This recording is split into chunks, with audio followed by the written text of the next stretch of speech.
So thanks a lot for being here. Thanks a lot for organizing this.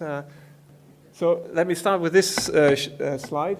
So my name is Hein. I work at the Department of Biomedical Data Sciences of the Leiden University Medical Center and giving this course together with Theodor Balan. So we are doing this in the way that I will first start half an hour, not more, and then Theodor has the rest of this first session, and then the second part will do sort of similarly. So this is sort of what we hope to cover. It's theory and practice. So we give a little bit of theory for frailty models, and towards the very end it will become more practical. And I was told to really start at the beginning, so I will have some, in the introduction, have some really very basic slides introducing hazards. I'll do that very quickly, but I hope not to miss anyone. So there were also some questions. Can people join the second half if they haven't heard this first half? I believe so, but of course they will miss the first half and some of the introduction, but we'll see how that goes. So my first half is consists of two parts. I will do this very quick introduction, and then I will show you some phenomena that you will see in frailty models that already occur in the more familiar setting of Cox models without any frailties. So that's my first task here.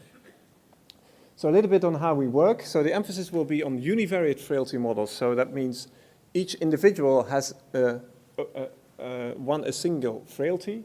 And the second half will be more practical about shared frailty models where more than one, so multiple people share the same frailty. So think of clustered survival data. And we'll also give some software example and also practical example towards the end.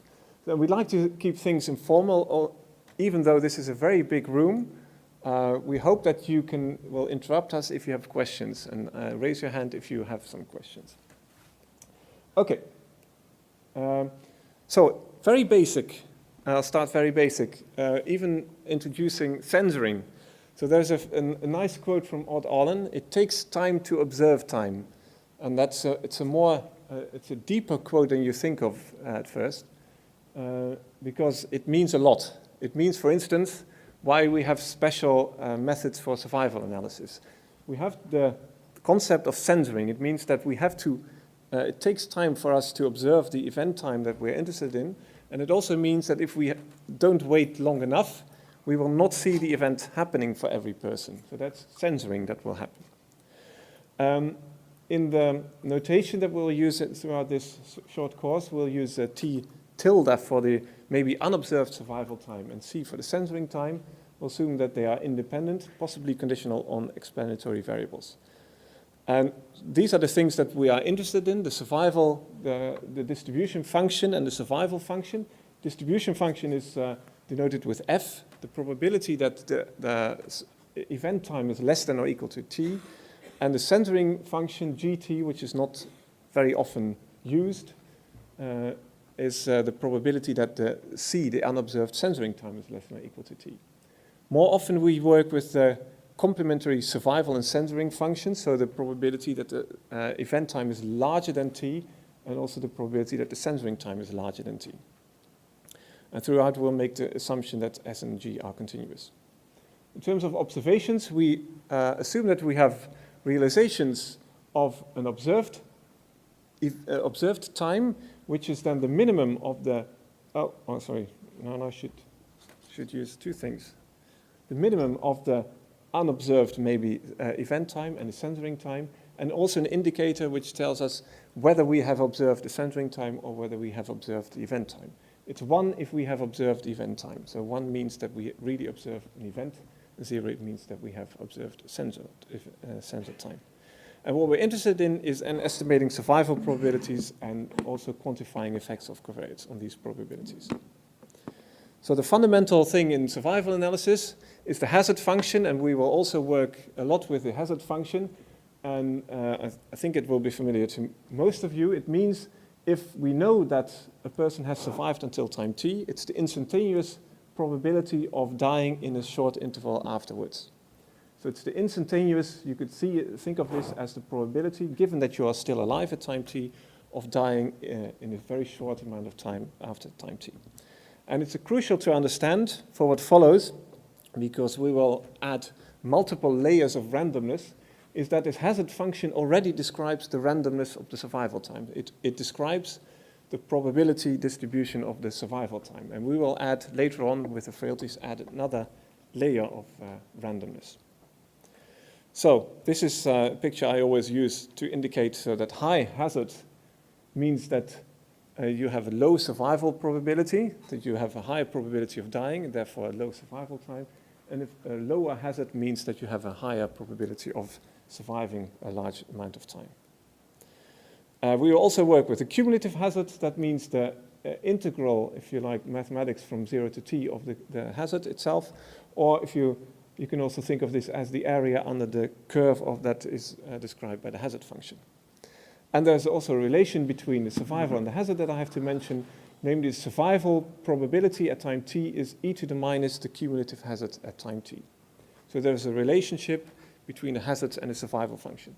Typically, we use the hazards for building models because they are sort of easily observed. And in the end, we're usually not interested in the hazards themselves, other than for model building. We're usually actually interested in the survival probabilities. I'll skip this. Actually, there's some illustration of the relation between hazards and survival function. This is a plot I like. This comes from a Chinese study looking at how long marriages last. You see here what you could describe as the hazard of how long of the survival time of a marriage. And the hazard of the survival time increases over time, reaches a peak at 7 years, and then decreases over time.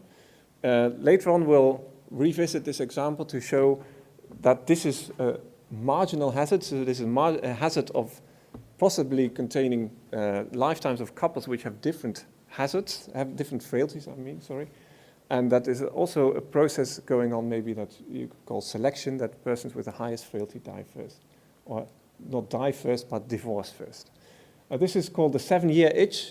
It means that, that the hazard is highest after 7 years of marriage. So finally, some relation between the density, and we need that for the likelihood that Teddy is also going to use later on. The density is given by the probability, not conditional on survival until time t, but the probability of dying in a small instance. Informally, you could see this as the probability that the survival time equals t, and there is a relationship between the hazard and the survival and the frailty, the survival and the hazard and the density that's mentioned here. And that is useful if we want to think of likelihoods. If we think of likelihoods, then there's two things that can happen. We observe a time ti, and that time ti can either be an event time, that means someone dies at that time point, that person dies, or it can be a sensor time, and that means that we know that the person survived at least until time ti. If this last thing is the case, if the person survived at least until time ti, the contribution to the likelihood is the survival function. That's the probability of lasting at least ti time units. If it's not, if it's really an event, then it should be the density, the probability of having an event at that time point. The density, as we saw previously, is actually the hazard times the survival function. So we can actually write this contribution in a briefer way as always the survival probability, and only if the person died, also a contribution of the hazard. Okay, so that's the basics. I hope I was quick enough with that, and I hope we're all on the same page now for this. So now we're going to deal with a little bit with heterogeneity. So the context so far was I described a single hazard, and you can think of a homogeneous population that consists of persons, of individuals, all having the same hazards. So the likelihood that I described here was in a situation where all individuals have the same hazard. So you could call that a homogeneous situation. Every person has the same lifetime distribution. Of course, that's not the case in reality. So we want to describe differences between people, heterogeneity, observed heterogeneity, by adding covariates to our model. And the basic model in survival analysis is, of course, the Cox model. Cox model says that if I have covariate values, x, then the hazard for an individual with that covariate values is the product of a baseline hazard and e to the power beta times x. Beta is the regression coefficients, the effects of the covariates x, and e to the power beta is actually more often used as is the hazard ratio, describing the effect of that covariate xj on the hazard. So, H0t is an unspecified baseline hazard function. So in a sense, this proportional hazards model models observed heterogeneity, so differences in the lifetime distributions of people that can be explained by covariates. So subjects may have a different hazard, and hazards of subjects with different covariate values will typically be different. The hazard will be different, unless by chance this linear combination is the same. So, as I mentioned before, Theodor will, in a little while, show you a lot of strange phenomena, selection effects, and things like that in frailty models. So my task is to actually show you these same selection mechanisms in a simpler setting that you're more familiar with, namely the Cox model. So one of the things is the distribution of the covariates over time. So the Cox model is well known, and we assume now that you are familiar with it, and I actually was assuming that you are familiar with it before you came here. The aim here is to highlight some of the effects of the Cox model on survival. So we'll start very simple with a single covariate, and I'll move to two covariates in a little while. So for simplicity, only one covariate, and let's assume that it has a regression coefficient beta larger than 0. That means persons with a higher value of x of the covariate have a higher hazard and will tend to die more quickly. Higher hazard means higher probability of dying, therefore a shorter lifetime. So and we also assume that this covariate x has a standard normal distribution, mean 0 and variance 1. So I'm not sure, I don't have any, like the previous, the young statisticians here, I don't have any quiz here. I'll ask you anyway. What are the mean and the variance of x at baseline? Maybe I'll not ask you, I'll tell you. The mean and variance of x at baseline is simple. It's a normal distribution with mean 0 and variance 1. The point of this is, what are the mean and the variance of x among subjects at risk at time t equals 1? Or later, as time progresses, the hazard looks at persons that have survived until that time point t, later on.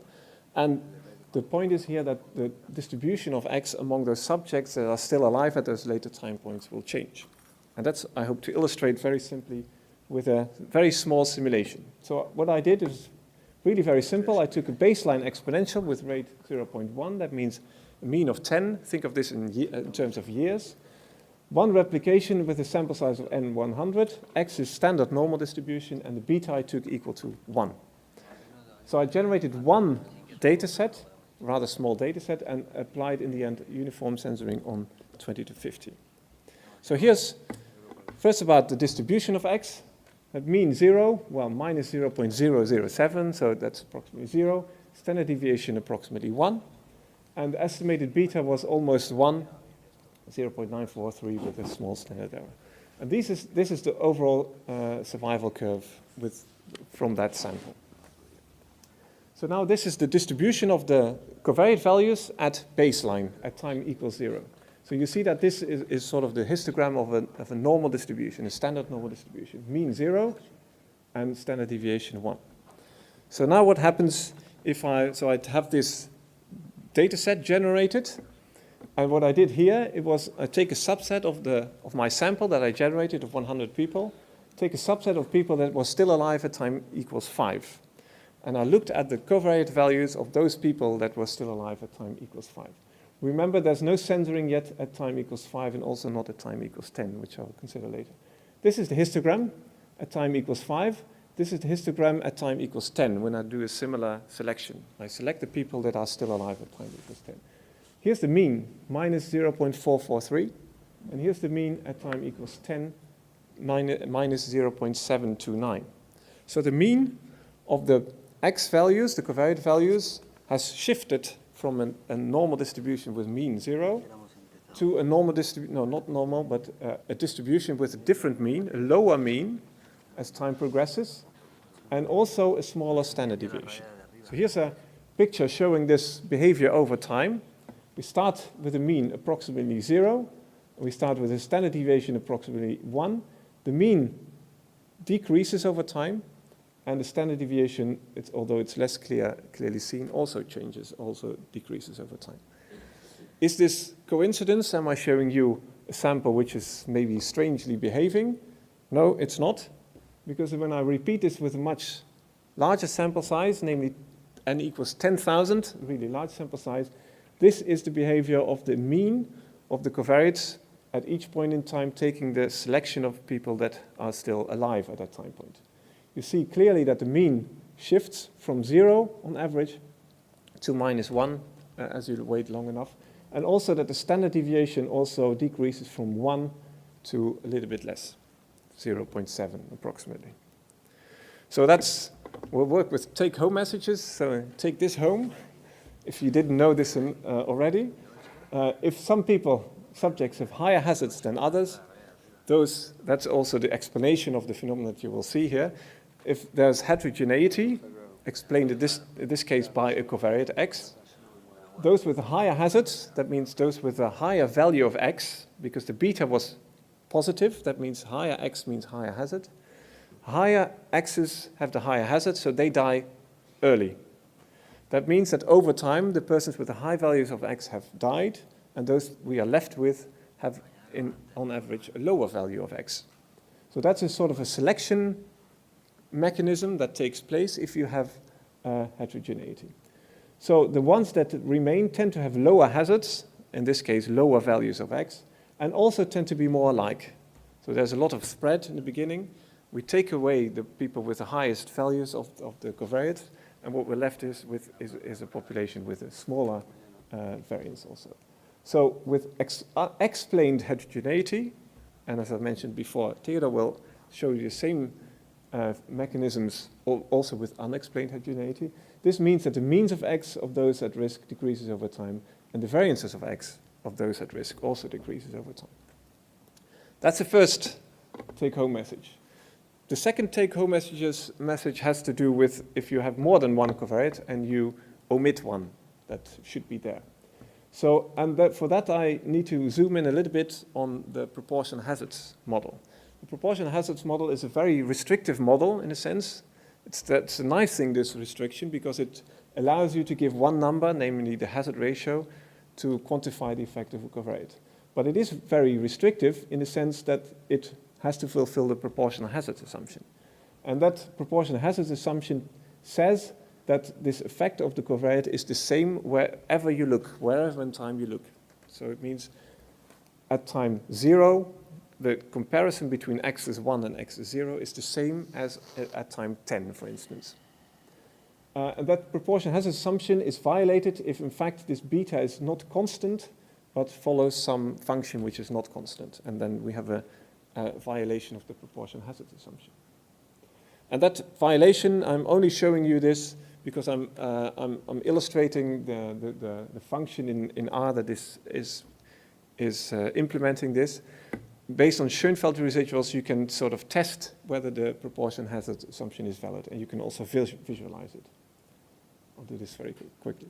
So the objective now is also to show you something that Theodor will show you also in Frailty models, but now again in the concept of ordinary Cox models. I will make it slightly more complicated, work with two covariates, x1 and x2.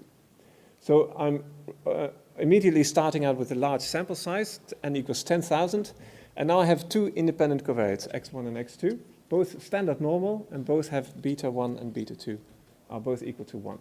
Again, a baseline exponential with rate 0.10 as before, and mean 10, and also censoring uniform on 20 to 50. So same situation as before, now we have two covariates, both beta 1 and beta 2 equals to 2. So if we fit this model, and we include both covariates, so this is a large data set generated by myself in the computer. If I take that data set, it's called D, and fit a Cox model with both x1 and x2, what I see is a perfect, we get regression coefficients of 1, and that's what we put in. That's what we hope to see. Both regression coefficients very close to 1, and also if we look at whether the proportional hazards assumption is valid, that's for this function Cox.zph, does this, we see that the p-values are very close to 1, so it is no evidence of departures from proportional hazards. And the plots are shown on this slide. So this is the plots that Cox ZPH show you, and you can see this here on the right. These are the residual, the dots are the residuals. This is more interesting. Maybe this is an estimate of the function beta of t. And since it's quite horizontal, that's sort of an evidence that the proportional hazard assumption is valid. So if beta t is horizontal, that means that beta t is the same over time. It's the same value over time. You see it's approximately 1 wherever you look in the follow-up. So this is a situation where the proportional hazard assumption is valid. Now we'll do the same thing, same data set, generated with 2 covariates with effects beta 1 and beta 2. And now we omit one of the covariates. So we're fitting the model with only x1, and we are omitting the covariate x2. So what happens now is that in our huge data set, we no longer fit a regression coefficient equal to 1, but we fit a regression coefficient which is definitely smaller than 1, 0.7. Since it's such a large data set, we see the standard error is 0.01, so it's really significantly different from 1, smaller than 1. So the estimated regression coefficient is now suddenly quite a bit smaller than 1. Also, if we look at the proportional hazard assumption in this large simulated data set, we see that it's very clearly violated. The proportional hazard assumption is violated. So what we see, if we make this plot of beta t over time, now we see that the beta t is not constant as we saw before, approximately equal to 1, but it starts out at 1, and then over time, the effect, the beta, decreases over time. And the average value over the follow-up that we've estimated is approximately 0.7. So, take-home message 2. If you have a situation with 2 covariates, which follows a proportional hazards model, so now we split this into, let's make it a little bit more general. So we have a vector of covariate x, consisting of some covariate x included that are included in our model, and some x omit that are not included in our model. So the proportional hazards model is for the full set of covariates, including the included and also including the omitted covariates. So we have a proportional hazards model with all the covariates. Then if we fit a Cox model only using the included covariates, so omitting some of the covariates, then the estimate of beta of the included variable will be attenuated towards 0, will be smaller than the value it actually has. And also the proportion hazard assumption for the included regression coefficient will be violated. So that is something you can show quite nicely with one, very large simulated data set. So you can try to do this yourself, and it's definitely not difficult to do. So we're talking about different estimates also here. One of the estimates, the beta included, is actually the thing that we want to include, so the regression coefficient we want to estimate in terms of a conditional effect. So we call this the conditional effect of the included covariate given the values of the omitted covariate. It means that if we compare 2 individuals having the same value of the omitted covariate, then this beta included quantifies the effect of the included covariates in that model. So this is the conditional hazard given the omitted covariates. And what we illustrated is, in fact, the marginal effect of the included covariates. So that's slightly different because we're now not comparing 2 people with the same value of the omitted covariates. In fact, if we start out from, I can try to explain, let me try to explain. I'm not sure how I'll succeed. If you think of this example with x1 and x2, both have a regression coefficient higher than 0. So beta 1 equals 1, beta 2 equals 1. So if you then think of who will die first, well, the persons who have a high value of x1 and a high value of x2 will die first, right? They will be the persons that fall on the wrong side for both covariates. After that, we'll have the persons with a high value of x1 and maybe a moderate value of x2, or vice versa, a high value of x2 and a moderate value of x1. And after that, we will have persons with a lower value of x1 and x2. So after some time, the persons with high values of x1 and x2 will be gone. They have died because they have the highest hazard. So then we are left with the persons with high value of x1 corresponding to lower values of x2, and persons with lower values of x1, which have, on average, higher values of x2. So we're not comparing persons with the same value of x2. We're comparing, if we have a higher value, high x1 with a low x1, we're comparing lower x2 with higher x2. So they don't have the same value of the other covariates. And that's why we get a different value than the beta included. So what we just saw is selection effects of observed heterogeneity. So we work in a Cox model where we included all the covariates that we have. So we saw bias and violation of proportional hazards. PH stands for proportional hazards, when we omit important covariates. So X2 is an important covariate because it has quite a high effect on the hazards. So in reality, of course, we often cannot measure all covariates. So I would say we're very often in that situation where we omit an important covariate. Because very often sometimes we either know that there are covariates that are important, but we don't have measurements on them, we have missed the measurements, or also very common, we do not know yet that some covariates are important. That has to be discovered in 5 years from now or so. So this is the typical situation, I would say, where we have covariates that do determine the survival and that are omitted from our model. And this then leads to what you would call unobserved heterogeneity. So not heterogeneity which is explained by covariates, but heterogeneity which is also explained, but then by covariates that we haven't measured. Okay, so how does this link then to frailties? So suppose that we have these covariates, so that all the full covariates are X consisting of included covariates and omitted covariates. And suppose that we have a Cox model. I'm not saying that that is always the case, by the way, but let's assume that we start out with the Cox model, that this is the correct model. So proportional hazards with both the included and the omitted covariate. And then we can summarize all of these omitted covariates and their effects. So this term here, beta omit times X omit, so that's the covariates and their effects together.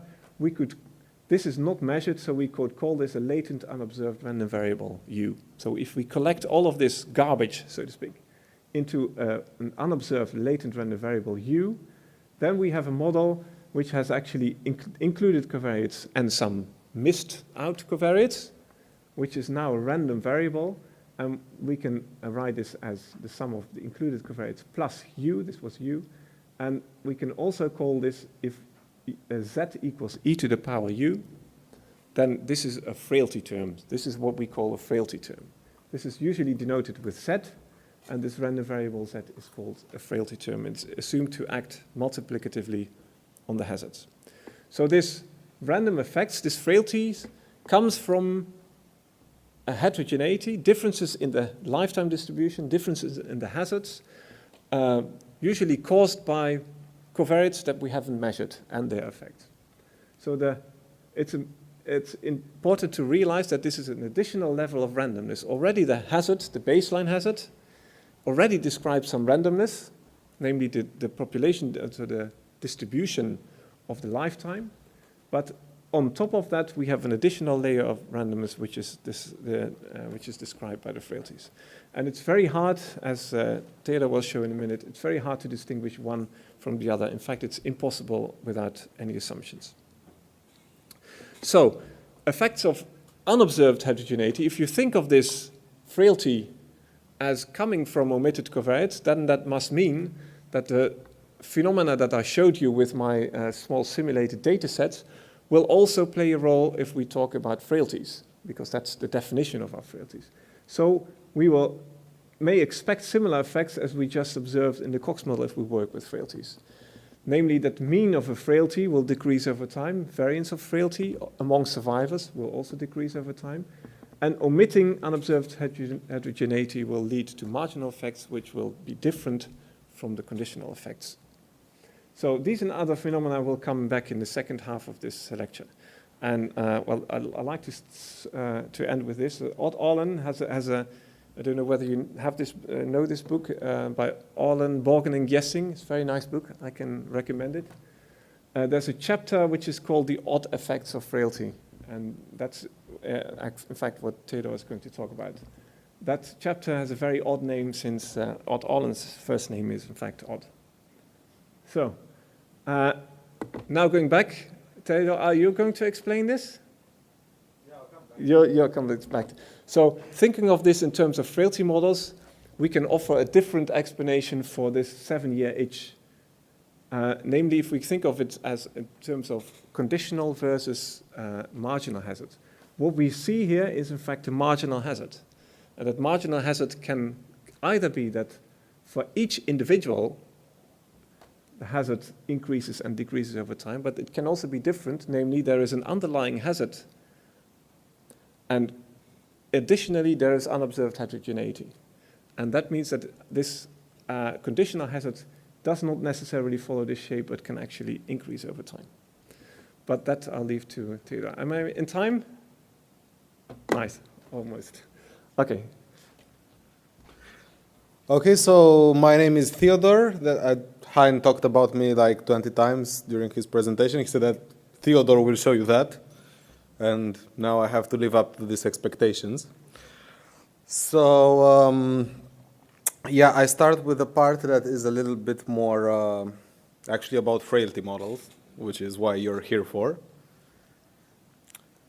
So, just to repeat what how Hein ended his presentation, is that we have these random variables that we denote as Z, and we think of them as IAD random variables, and we call them frailties. And we think of Zi as the frailty of the ith individual.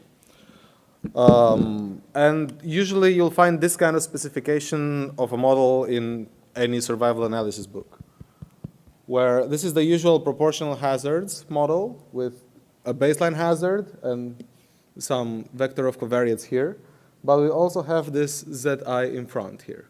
So we specify the hazard conditional on the frailty, which is not observed. So that's kind of a weird thing.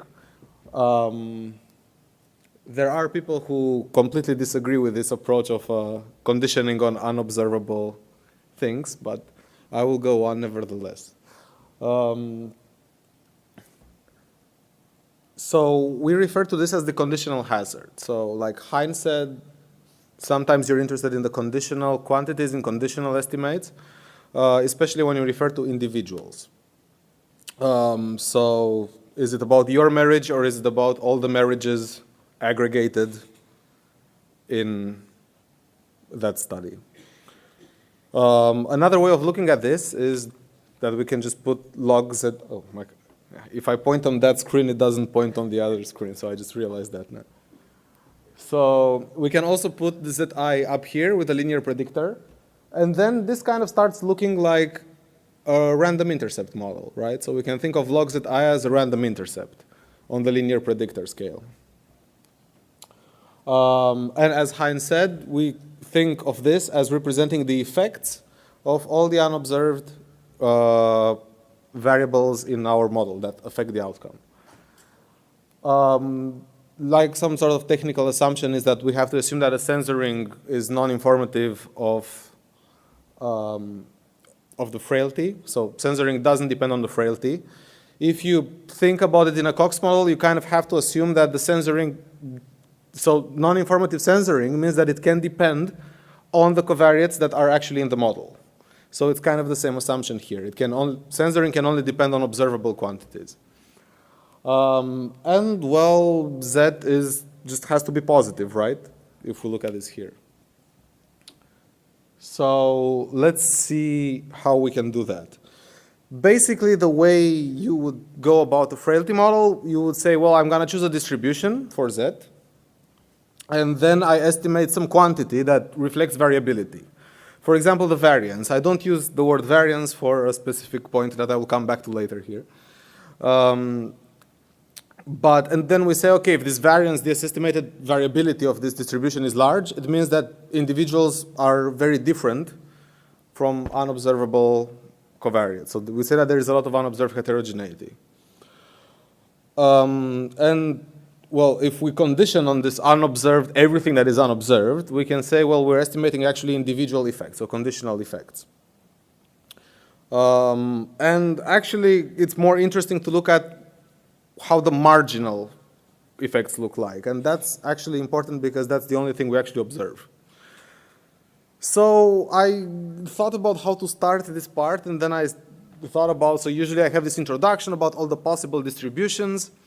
But then most of the times, probably if you're not extremely into frailty models, you're just going to use a gamma frailty. So this is kind of the standard thing in most software, and for good reason. So I will just talk about this, and then I will say how things change with other distributions.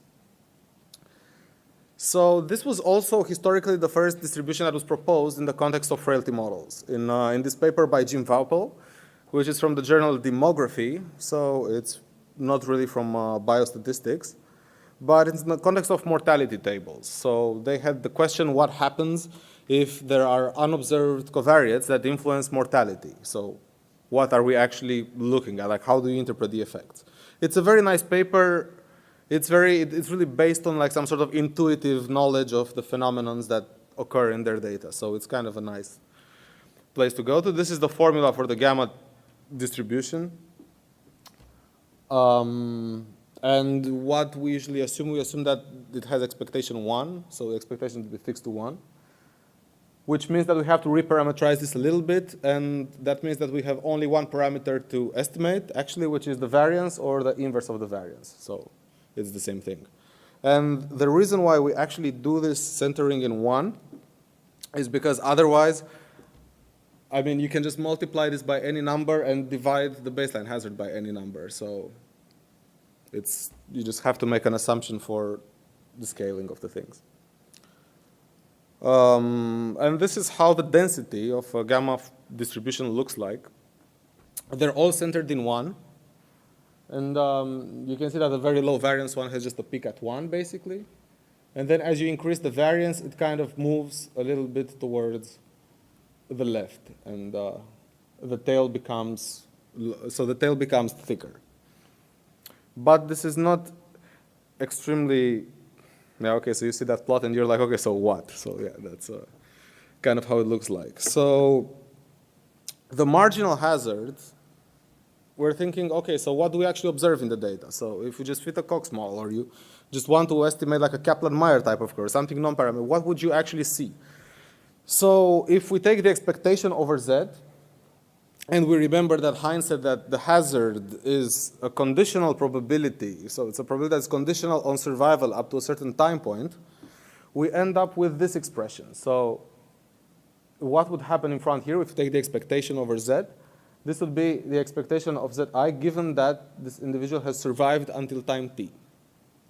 So actually, this is a quantity of interest. And we refer to this distribution as Z given survival until time t as the distribution of the Frailty distribution of the survivors.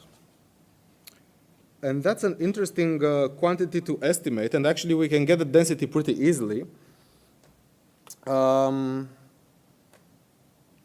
So I just sort of made a notation for the cumulative hazard, for the cumulative hazard of an individual I. And then we make this extraordinary application of Bayes' theorem. And we have that the density given survival until time t. Well, F, we know that this is a gamma frailty. It's a gamma distribution. And if we just do the math here, we're going to see that this is, guess what? This is also a gamma distribution with a change of parameters. So this is the scale parameter, I think. I always sort of mix up the scale and the shape in this case, but so we still have a gamma distribution, and that's kind of interesting. So that means that the survivors until a certain time point, so like Hein said, you will actually have this selection effect that actually the people who are less susceptible to experience the event are going to stay in the data set longer. and they will also have a gamma distribution at every time point. That will be their frailty distribution, and this is pretty interesting. Hein showed how this expectation of this missing covariate was changing in time, and this is how what I show exactly the same thing here, but now I just referred to the frailty. So this would be the expectation of the frailty distribution of the survivors at time t. So we see that it decreases in time. So here I started with 1. Of course, the expectation starts at 1 because we fixed the expectation at 1. And what we see here, so if we have a low variance frailty, so that means not a lot of unobserved heterogeneity in the beginning, we see that it decreases slowly. So what this means, it means that individuals at time point 6, with this simulated example, they will have an average frailty value of around 0.6. And if there's a lot of heterogeneity, so let's say a variance of 2, which in practice that's quite a lot, we see that the decrease is faster. Why is the decrease faster? That's because it means that we have some very high frailty individuals which are very susceptible to experience the event of interest. Therefore, they go out of the data set really fast. So they die early, to put it in survival analysis terms. And then we're just left with people who have low frailty. And this selection effect, so the speed of this selection actually is determined by how many people have a very high frailty. And a similar thing happens with the variance. So individuals get more homogeneous. That's because the distribution moves in some sense towards the left. So I have this, I'm showing this here. So here I'm starting with, I think this has variance 0.5. I forgot to write on the slide. So this is just a gamma, the density of a gamma distribution, right? And now for the survivors at time t equals 2, we see that there is a slight move towards the left, right? So they're just maybe just a little bit more, they're just a little bit more, a little bit less frail, a little bit less susceptible than the people at the beginning. And then we're looking at the individuals who survived until time 4. And we see this move towards the left again. So what happens is that people die here. So people from the tail die. These are the people who are very highly susceptible to experience the event. And that's what happens at time 6. So you see that this sort of shift of having the individuals which are at a lower risk, and this is unobserved risk, so lower frailty. They stay in the data. So basically what I try to illustrate with this gamma frailty is the same phenomenon that we saw with Hein's example when he just has covariates and you forget one covariate. So actually you look at it when you have one covariate, the first example, and then we see that the distribution of that covariate in time becomes, so that covariate becomes less, it varies less, and it has a lower expectation. And that's what happens with the frailties here. One conclusion, a more interesting conclusion here is if you look at this population hazard. So this marginal hazard. This usually looks like a dragged down version of the hazard. And that you can see from two things. So we can see it from the fact that this is what we actually observe in the data set. So we observe, if we assume, so we assume that we have this proportional hazards conditional on the frailty. So we have this factor here. So this factor, actually we saw that it decreases from 1. It just decreases from 1. This means that actually the marginal hazard is a dragged down version of the conditional hazards, of the individual hazards. Now, you can think about it in another way. So you can think about it, what if, okay, we don't have any like unobserved heterogeneity, our model explains everything perfectly. Then this will always be 1. So then ZIs are just all gonna be 1, basically. And this is always gonna be 1. So then you can say, well, what we estimate, because all the individuals are the same in our data set, we can say that, well, yeah, so and then this is also going to be 1. So we can say that, well, what we actually estimated also applies to each individual, but we don't know that a priori. So if there is unobserved heterogeneity, so if there is a frailty which has a variance that is not 0, this thing is going to be smaller than 1. So actually what we observe, in that case, we observe just a dragged down version of the conditional hazards, of the individual hazards. Effect. The fun part is that everything that I showed for the gamma frailty, almost everything I showed for the gamma frailty, applies for other frailty distributions. With a gamma frailty, the estimation is typically easier, and a lot of formulas are available in closed form. So you don't need to bother with too much. So that's also like part of the motivation in the 70s, I think, and in the 80s to use the gamma frailty because computers weren't so powerful, so you could just use, people were thinking of convenient distributions, actually. So now other distributions. And here we're going to get a little bit technical, yay. I don't know if Hein said in the beginning, but you are free to interrupt us whenever you want and ask questions. And we actually mean it. Okay, and I see that Dimitris has an observation. Yes. Sorry, it was not clear when you say marginal hazard. So do you integrate out random effect or condition on being alive? You integrate out the random effect and you condition on being alive. Because the hazard itself refers only to individuals that are alive. Okay, so what other distributions are there? And there are plenty. And I will just introduce this, this concept that, well, this is the Laplace transform. And maybe you've heard of it, maybe you haven't. Point is, it's just a way of expressing the distribution of a positive random variable. The same way that a density can do that, or a cumulative distribution function, you can also use a Laplace transform. There's a one-to-one transformation. So why am I actually doing this? Well, for a few reasons. I mean, it proves to be extremely convenient in the context of frailty models. One thing is that we have this, so this Laplace transform of a random variable z, defined as this expectation. We can see that we can just take one derivative and then calculate it in 0 and we get the expectation of the random variable. We can take two derivatives, calculate them in 0, and we get the second moment, the expectation of z squared. And that's kind of nice. And the reason why it's sometimes better to work with Laplace transforms than with densities is because sometimes you can have very simple Laplace transforms and very difficult to express densities. So figure this out. So this is the survival conditional on a frailty. So if I know the frailty is that I, this is the definition of the survival. It's e to the minus cumulative hazard. Now, okay, what is the marginal one? What do we see at the population level? We take the expectation over z, and guess what? This is exactly the Laplace transform of zi calculated at the value of the cumulative hazard.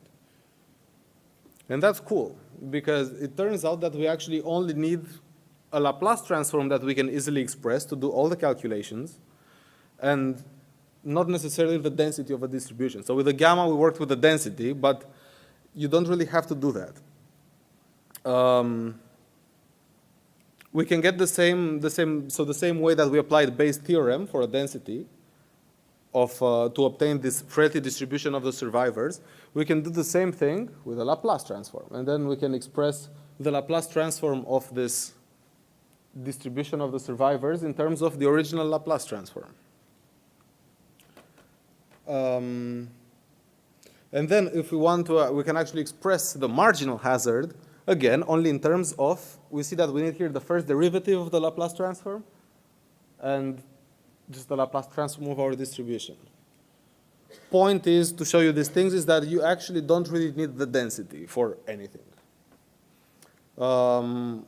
And this is, of course, this is discussed in a book that is at the end. I reference this book. It's one of my favorite books about frailty models. Probably one of the few ones. I mean, there's not that many. It's like 5, I think. So then, you're like, okay, so then I have this individual who survived until time t. What's my best guess about their frailty value? So the only knowledge about the event history process, if I have this just alive goes to dead, then it's just the individual is still alive at time t. And then what's my guess about their frailty? So somebody asks you, okay, but what's their frailty? So this is a sort of posterior estimate. And my best guess is just going to be the value of Zi given t larger than t. So that is exactly this element here. So we're running a little bit around in a circle here. But now the point was to introduce this family of Laplace transforms. So these are infinitely divisible distributions. The gamma distribution, for example, has this property that it can be split into a sum of arbitrarily many gamma random variables, which is called infinite divisibility. So that's kind of a funny thing to know. It was the only thing I knew about the gamma distribution when I started working on Frailty models. So let's say we specify a certain form for the Laplace transform. And this is going to lead us to this power variance function family of distributions, which was introduced by Haugard in the 80s in a bunch of papers and then summarized in this really, really nice book about multivariate survival analysis. And of course, I mean, I keep on putting this here, not because it's one of the seminal papers about frailty models, but because it's actually the documentation of an R package that where, you know, like the people reviewing the paper, I think they weren't familiar with Frailty models, so they just said you have to keep on putting more stuff, like more background about the Frailty model. So in the end, it turned out to be like a pretty, like, okay, like it's an introduction to Frailty models, you know, so it's just available online. So here I show two other distributions. So the log normal distribution is, of course, a candidate, which is important because the log normal distribution, if you put e to the power the log normal distribution, that's a normal distribution, right? So this is what we usually do with random effect models. We just have a normal random effect on the linear predictor scale. And then the inverse Gaussian distribution. And the point of this plot is to show that they're kind of similar, at least qualitatively, they're kind of similar. They kind of look the same. So one that doesn't look the same is this one. So this is called the positive stable distribution. Density is not available in closed form, but it has this ridiculously simple Laplace transform. The expectation is undefined and the variance is infinite. So it's one of those weird distributions, you know, like the Cauchy distribution that doesn't have moments for some reason. And it looks like this. It actually has a very, very heavy tail. So if you look here, this like kind of stops at around 4 here. But here you still have mass, probability mass, like pretty late in the tail. And this is one of the most puzzling things in, this was also like introduced by Haugard, by Philip Haugard in the 80s. Then we can have this compound Poisson distributions. They're also members of this PVF, the power variance function family. And what sets them apart is that they have mass at 0. So they can have this mass at 0. So basically individuals with 0 frailty, they can never die. Which is kind of useful, for example, maybe for cure models. Like this is sometimes plausible, biologically plausible, that some individuals are just not susceptible to ever experience the event of interest. So then, in practice, this doesn't really look exactly like Hein's figure with the 7-year itch.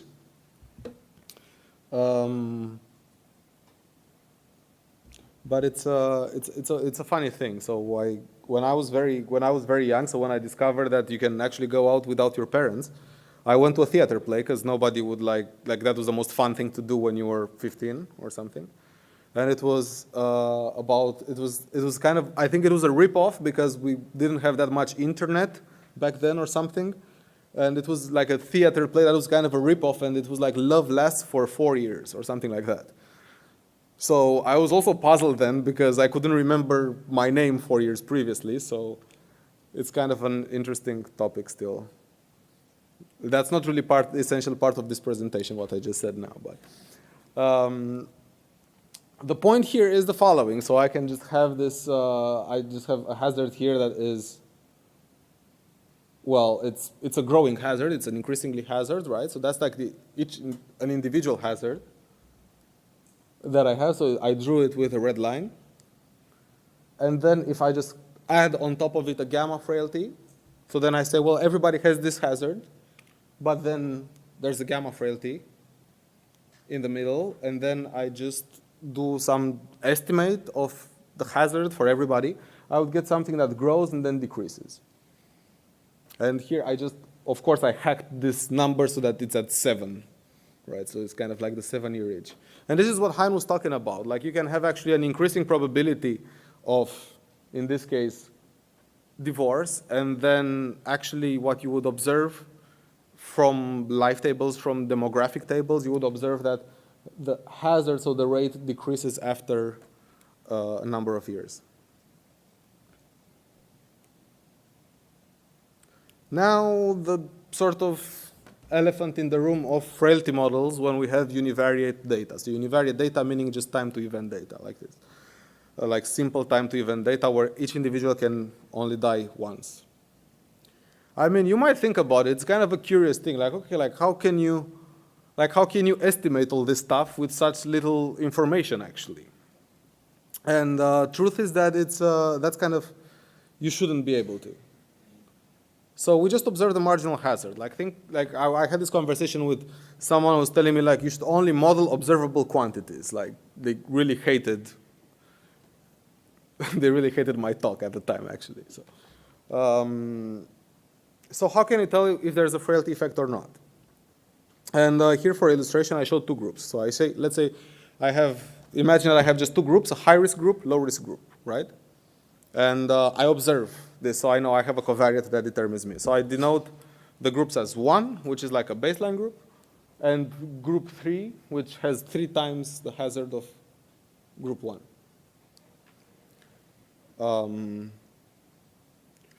So now what I do is like I say, okay, so I'm trying to look what happens if I add different frailty distributions on top of these 2 hazards, right? So what happens is that, for example, the dotted one is the high-risk group. So the high-risk group, without any frailty, so frailty variance 0, it will just like keep on being the same as before. This is the marginal hazard. And we see this effect of the hazard getting dragged down that happens if there is sufficient unobserved heterogeneity, so sufficiently large frailty variance. And I do this for the low-risk group and for the high-risk group. Assuming, of course, here that both groups have the same unobservable variables at the beginning. And then I divide them. And then I divide them to see what would happen to the hazard ratio. And this was the second example that Hein showed when he accidentally forgot to introduce a covariate in the model that he was actually trying to estimate. So what Hein did, Hein said, well, I have 2 covariates that affect my outcome in a proportional hazards model, and one of them is just I forgot it, I lost it, I don't know, the column got deleted from my data set. And then we have this estimated time-dependent effect of our remaining covariate. What I did here is the same, except I called the unobserved covariate, or covariates, I call them frailty. So I say, well, they have this conditional proportional hazards model. So if I would observe the frailty, if I could do that, my true model would be a proportional hazards model. But since I don't, I might as well look at what happens to the remaining covariates. And you can see this is an extremely similar effect. So let's look at the first 2. And this one, just try not to look at it, like put your eye like that. So what happens is that here, of course, the initial hazard ratio is 3. That's how I generated this data. It's actually not even data, it's just calculation. And then if there's no frailty variance, the hazard ratio is just going to stay 3 forever. So it's a time constant hazard ratio, which means that's basically the proportional hazards assumption, right? But if I have a probability variance of 1, for example, what you see here is that pretty quickly the hazard ratio between the two groups drops. And it actually gets closer to 1. So it's going to get really close to 1. That's what actually happens. This is the same thing that Hein actually showed there. The reason why this happens, again, is because we're comparing apples and oranges at a certain point. So we have our high-risk group, our low-risk group, but then in the high-risk group, people are going to die because of their high risk faster, but they're also going to die faster because they will have like the high frailty. So if you think about, basically people die because of the risk that they have of dying, whether you observe it or not. That's kind of the message of this. And in our low-risk group, they will have higher frailty on average because they're low risk. So we know that they're low risk. So you can also have a lower risk individual with higher frailty as compared to a low frailty individual with high risk. So the point is that the hazard ratio gets shrunk. If the frailty model is true, it gets shrunk towards 1. With a positive stable distribution, so you remember I said it doesn't have an expectation, and the variance is infinite, you get this weird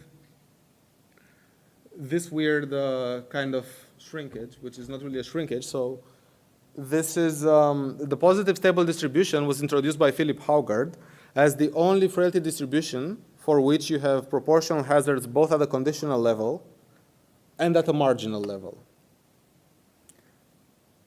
And in practice, you cannot estimate it. So it's a nice exercise, but you cannot really estimate it with this type of data. In the second part of in the second session, we will see how you can actually estimate that with clustered data and recurrent events. So we see that if we have unobserved heterogeneity, or as people say, if you have frailty, is there a frailty effect? We see this dragging down of the hazard, and we see this dragging down, not dragging down, but it's like the hazard ratio also gets dragged towards 1. I showed in this case this is for a positive hazard ratio, so of 3. But then if the hazard ratio would be 0.1, then it would go up towards 1. So that's why. The question is, well, can it cross 1? And actually, yes, it can cross 1.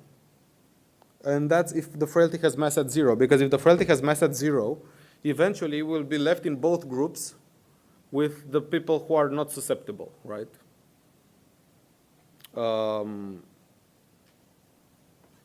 And the high-risk group will, of course, die first and just have people who are not susceptible in their group while people are still dying in the low-risk group. So it's kind of a weird artifact.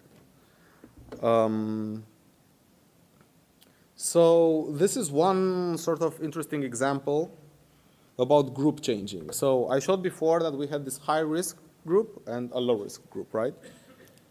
And this was the hazard ratio. So that's what was happening with the hazard ratio, starting from 3, and it was going down, shrinking towards 1. Oh, I wanted to make like a small movie here that I press more buttons and okay, you just have to imagine that this is cooler a little bit, right?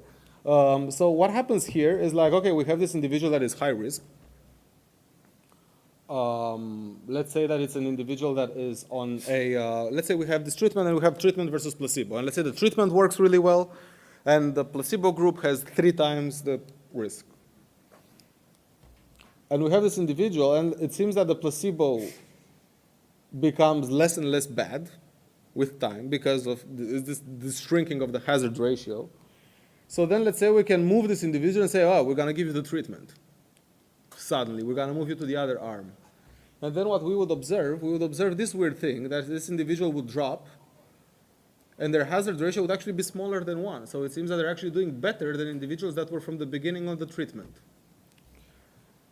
And this happens also later, and it's worse here. So here it seems that you are in the high-risk group, and then if I suddenly give you the treatment, you're going to be super well off. And, well, this is an artifact, and this actually happens because if you're in this high-risk group, so if you're unlucky, you got the placebo, and like everybody keeps on dying in the placebo group, in order to make it so far, you have to have a very small frailty. So by the time you actually get to switch, you have a much smaller risk than the individuals who keep on surviving based on their treatment.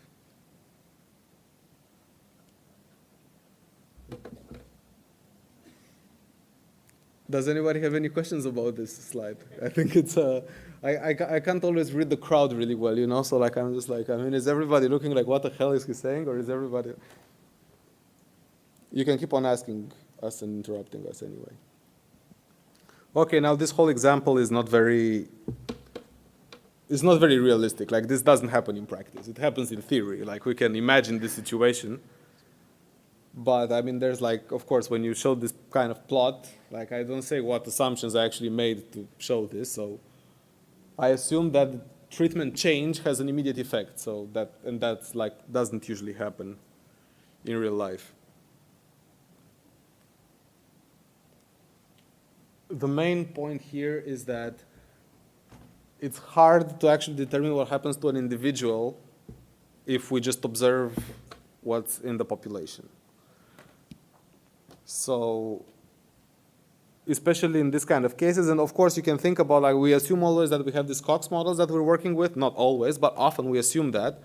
But then if there's also actually time-dependent effects, so what if the true model is a model with frailty and with time-dependent covariate effects? Then we're really lost, basically. Like, we can't really do much. So, and we cannot know that in reality. And now this is a result that I want to like just mention briefly. I thought about, this is one of my favorite results from frailty models. And that's something that I think I asked Hein like a couple of years ago. I asked him to explain this to me, I think 3 times. Like once a month, you know, until I really got it. So it's this paper that is from an econometrical, it's from econometry.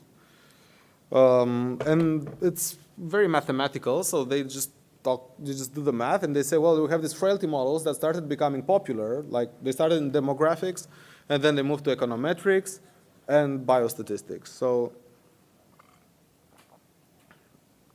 they said the following thing. They said that they have this mathematical result that says, well, the frailty model is identifiable as long as you have covariates in your model, and you assume that the covariates have a proportional hazards, a proportional effect, given the frailty, which is what we did so far. And there are some regularity conditions, for example, that it must have finite expectation.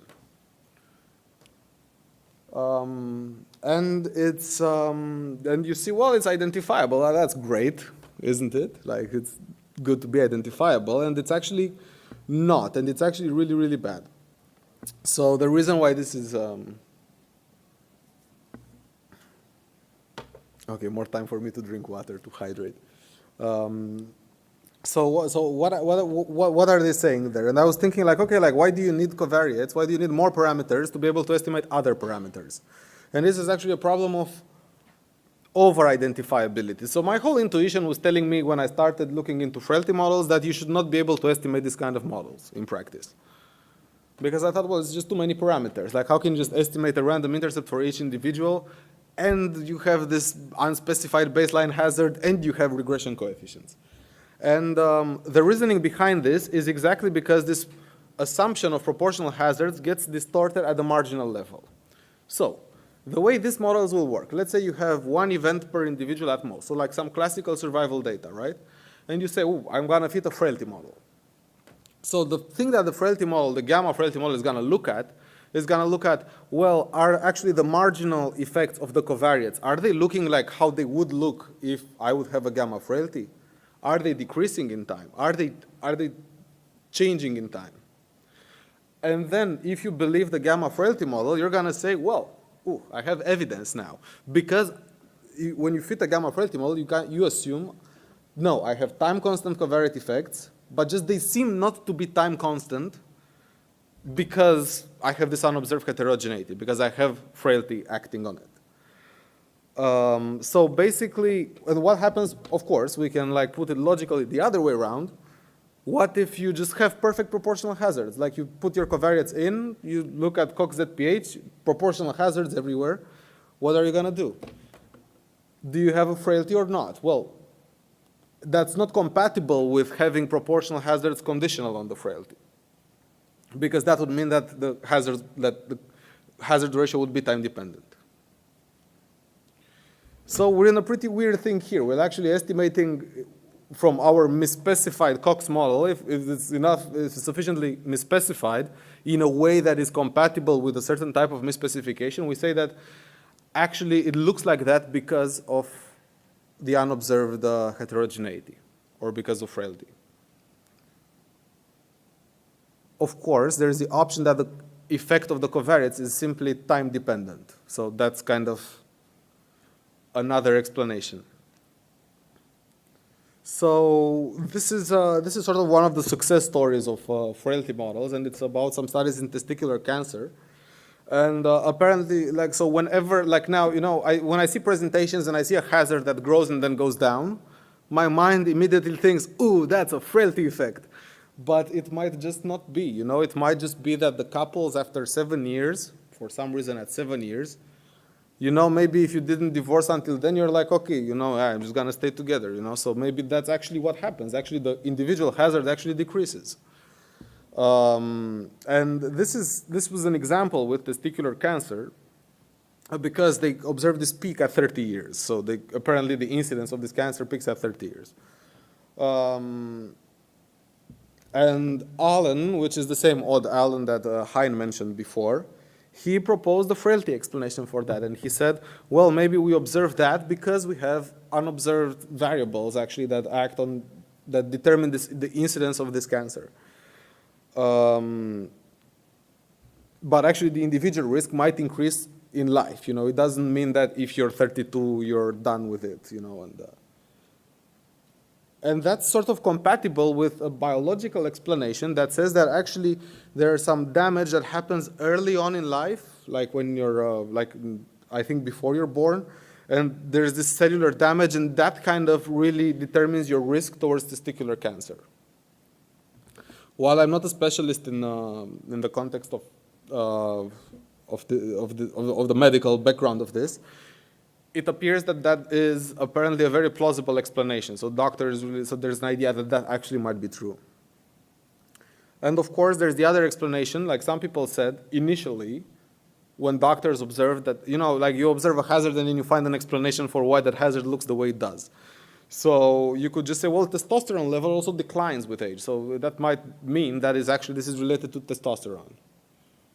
And of course, Odd Allen would say that that is not really correct and that the frailty explanation is better. But nevertheless, there's always this conflict of biological kind of explanations of when we look at frailty models, we think of what is the mechanism that generated this data. We're kind of trying to get closer to the true mechanism of the data. But you need assumptions for that. So we need to say, do I assume that my non-proportionality is because of frailty, or I just say, well, it's just non-proportionality because that's how nature works? No, this twice. So the point is that at least with this type of data, so with univariate survival data, we can't really distinguish between non-proportional hazards, so non-proportional hazards effect, or the presence of frailties. Unless we make this assumption, so unless we specify, no, the shape of the hazard has to be like that, or something specific, which, again, we cannot test. And the danger is that if you're thinking, okay, which distribution should I choose? So why did I show those distributions? Well, it's kind of like it's not a very good question, because actually any distribution that that fits better with the way that the hazards are non-proportional, that's what's going to fit best. So. And that's why I say limited applications, because in the end, there are also people who dismiss this completely and they say you should never look at frailty models for univariate data. It's a completely wrong problem. But a lot of these problems sort of go away, or are diminished at least, when we have something a little bit more. So when we have clustered survival data, when individuals are naturally clustered and we assume that the cluster has a certain frailty, or when we observe more events, repeated events for each individual. And then we assume again that the individual has one frailty that sort of influences the rate of those events. And that is the topic that will be the topic of the second part of this statistics in practice sessions. Yeah, so this is a sort of like, this is the book of Odd Allen and the group from Oslo, Survival and Event History Analysis, and which is, I think, highly recommended. That was the first book that Hein recommended that I read. This is the documentation of an R package that I refer here because it's quite comprehensive. We will have, I think, we're working on a tutorial in frailty models currently, so that will probably be out later this year. And yeah, these are just some other references at this time. And of course the slides, so there are some slight modifications to the slides. Maybe you noticed, maybe you didn't. But the updated slides will be put online probably on GitHub or something like that, so everybody can just download them, so you don't have to worry about that. I think we could have some discussion now and have some questions maybe before the break.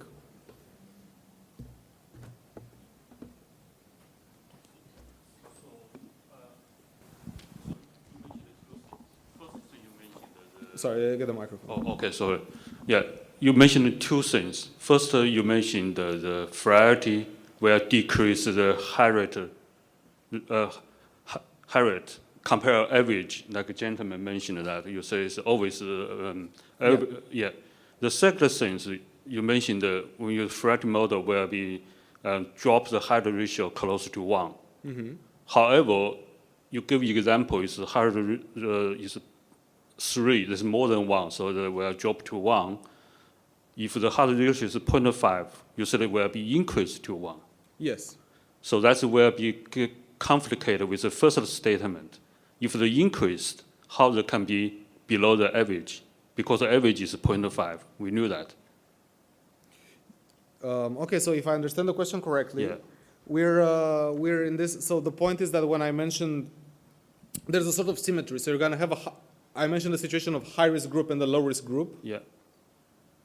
And it doesn't really, I mean, you can always just say, well, I'm just going to look at the hazard ratio between the higher-risk group and the lower-risk group, and that's going to be 3 in my case, right? Yeah, yeah. But I can also turn the problem around and say, no, I'm taking the other group as a baseline. Mm-hmm. So then the hazard ratio will be 1 divided by 3, right? Mm-hmm. And I can say that's my hazard ratio between the low-risk group and the high-risk group. Okay. And that's 1 divided by 3. Okay. And then you have the same phenomenon sort of happens after that. I mean, you can show it in one way, and then if you turn it around, you're going to get the roughly mirrored image. Uh-huh. Because then exactly the same, the two groups still become more alike. So let's say the high-risk group and the low-risk group, because they balance out with the frailty distribution in each group. So basically the idea you mentioned here, if the frailty will be impact the treatment effect. Yes. Treatment always lower your high rate. Also frailty also lower your high rate. If you have both, then it's hard to distinguish your hard to decrease is due to treatment or due to frailty. That's your point is here. So. Yeah, so my point is that if the treatment has, let's say, an effect that decreases in time, and that's a competing explanation with the explanation that the treatment is constant in time, but there is unobserved heterogeneity. Yeah, okay. And then you will observe the same thing. I see. Okay, thank you. Hein, feel free to also, Hi, thank you. Very nice tutorial. Mark van der Meulenbroeke from Novartis.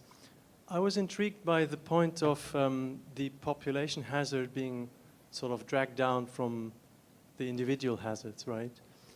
And it reminded me of a case, and that's my question, whether it's similar or can serve as an analogy, or whether it's something different. If you think about dose response curves, forget about survival, just a sigmoid dose response, right? Every individual has the same shape, but maybe some are more to the left and some are more to the right. It's maybe through a random effect per individual. Then the average, or as you know, some people would say, the typical individual has this shape right in the middle, right? Mm-hmm. And everybody else has the same shape, a little bit left, a little bit right. On the population level, if you average all this out, the curve will be flatter. Is that the same as this drag-down hazard? I think it's similar in the sense that when we think about averages in a linear way, traditionally in our minds, but when we average out nonlinear things, we don't get the same thing. So it's like a nonlinear function of the average is not the average of the nonlinear function applied to the data points. I mean, what I mean is the population dose response is flatter than every individual dose response. I think there might be a similarity, but I'm afraid to say whether it's the same thing or not because I don't want to. I would rather think about it first, you know. Okay. But it's definitely interesting. So I think there's definitely a relationship, at least a conceptual relationship on that. It's the same in as much as they're both random effects models. What he described, and it's the same in as much they're both random effects models, and you're looking at the expectation of the random effect in different models. It may be different because there's no selection taking place, I think. I'm not sure whether what I'm saying is correct, but there is no selection in terms of selecting on survivors, like what is the case here if we talk about hazards. That is, I think, not the case in this dose response example.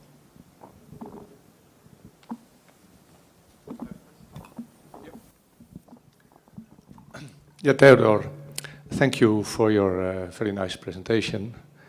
At the end, you mentioned that, and somewhere in between also, that you said that some people say that you should stay away from this type of considerations because it's a meaningless question. And to me, you pretty much made the point that indeed we never know what's going on.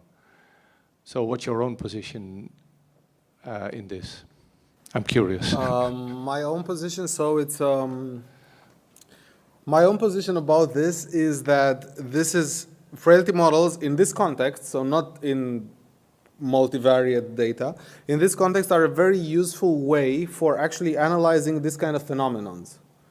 That Hein, so with what Hein showed with the omitted covariate is like, okay, in reality, we never have all the covariates. In reality, we never have the correct model. Therefore, to study the misspecification in that sense of never having all the covariates, I think in that sense, these frailty models are extremely useful. It's a useful exercise. I mean, it's one of the, and it's nice mathematically speaking. A bit counterintuitive, but maybe Hein has another position on that.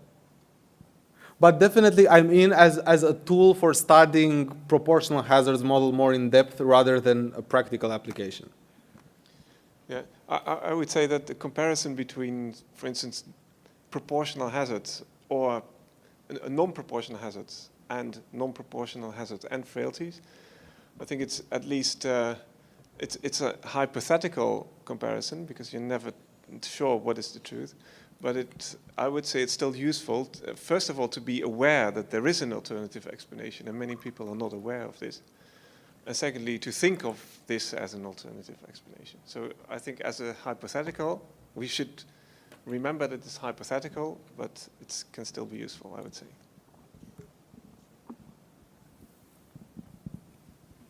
Yeah, I'd just like to add a voice of support of that point. I mean, what you're describing is a model that could potentially explain the data, and there may be other mechanisms that could potentially explain the data. But these models seem to be particularly useful for hypothesis generating reasons. So whether testicular cancer rises in incidence and then falls, or whether it's rising and you have a frailty, are two different explanations that can then be investigated in future research. And from that point of view, these models seem to be very valuable for that hypothesis generating tool.